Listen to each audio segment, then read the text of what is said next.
It's a V6 engine on this 2005 1500 Silverado. It's pretty clean. I did spray it down with water, so we may get a little extra squeak out of it. I don't know if it squeaks normally or not, but I'll fire it up. But it's pretty clean under here. Nice big open area if you need to work on it. Pretty clean. On the inside, the gauge cluster is, these are notoriously, they notoriously need to be rebuilt.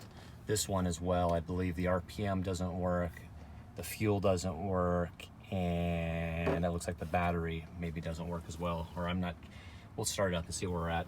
AC works, the radio works, but let's start it up and we'll sample everything.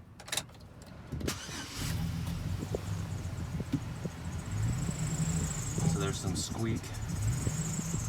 We'll go out here.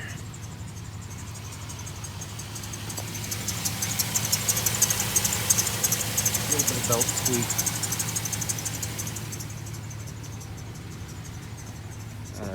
Gauges, see RPM not working.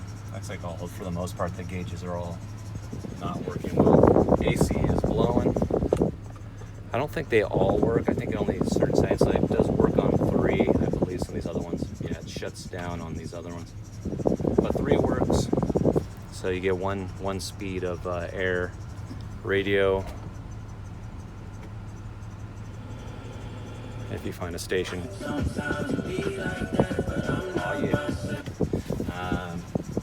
This is the part for the rear tailgate handle. You can put that trim back on.